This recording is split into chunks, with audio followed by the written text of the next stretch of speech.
time to talk about Katina and Isaac. Just want to point out here right at the start that Katina has been looking more beaten down with each passing episode. You know, those bags under her eyes that we're always seeing makes me think that she's, one, maybe just not sleeping, which is possible, or two, which I think is more likely, is crying on a regular basis. And to me, like, that is signs that there is some degree of abuse in this relationship. And that doesn't have to be physical, it can just be verbal and emotional, mental.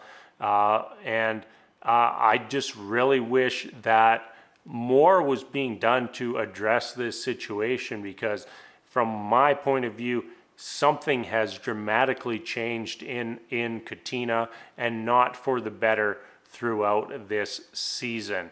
And kind of get the impression that, she doesn't want to fail at this. She doesn't want to be the one to say no, even if it is by far the best decision she can make for herself. Now into what's actually went down in this episode. Isaac, he just wants the relationship on his terms and really doesn't have room for Katina to have her own life. We've been hearing over and over how, Isaac got his education. Isaac paid off his student loans. Isaac did this. Isaac did that. And, Katina, who's went back to school now, is going to go, I think, 2 years to finish her nursing degree, and then start her career. And Isaac just doesn't have time to wait for that. Very, very mind-boggling. Like, if this is the perfect woman for you, Isaac, then rearranging your life path by 2 years should be no problem whatsoever. Isaac, he said he doesn't need to be the tough guy, but he's always trying to be the tough guy. We've seen it over and over, trying not to, I don't even know how to word this. He's trying to not to blame his behavior on his past, while also blaming his behavior on his past.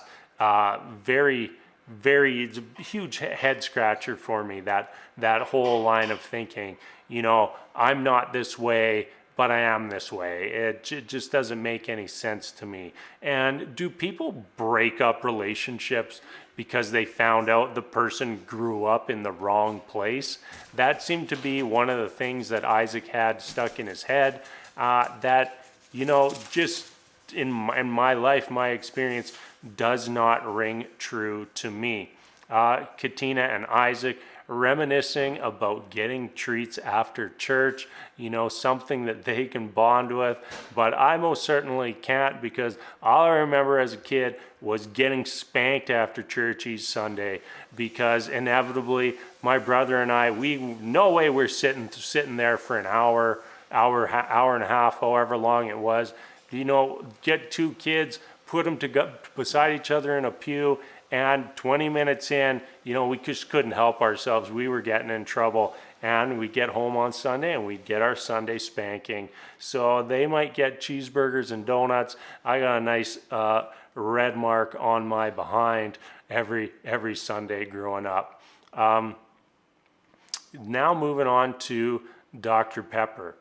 It really feels like Isaac tries to take control of these situations and not let Katina speak. When Dr. Pepper's asking all the general questions, Isaac is giving every single answer, saying every single word for this couple. And the only time that Katina got to speak was when Dr. Pepper directly addressed her. And what did Katina say in her one answer she got during the Dr. Pepper time? And it was that she described being around Isaac as being draining, and that is not a good way to describe your partner. You know, if you feel like somebody that you're with is draining the life out of you, that's probably a good indication that you should not be in that situation, whether it's work, friends, a marriage, relationship, whatever.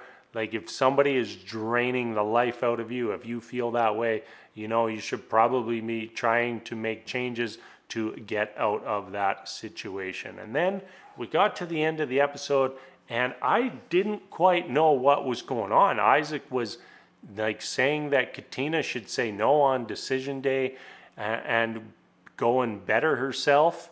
Like what was that whole thing? And you know, like if like we said earlier, if he can't like put aside or shift his life path by 2 years to accommodate her, and still get everything he wants out of the relationship and out of life, like what is the issue there? Like really, I don't get it.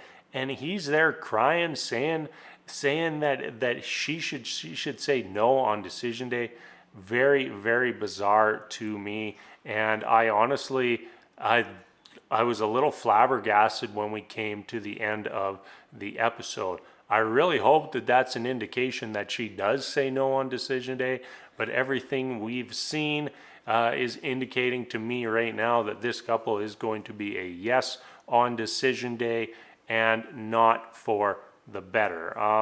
Hopefully things improve for Katina, but right now I am just not seeing it, and really, really hope that she comes to a no decision on decision day. All right, everybody, that's where we're going to wrap up for Katina and Isaac this week. As always, thank you so much for watching, and until next time, we will see you later.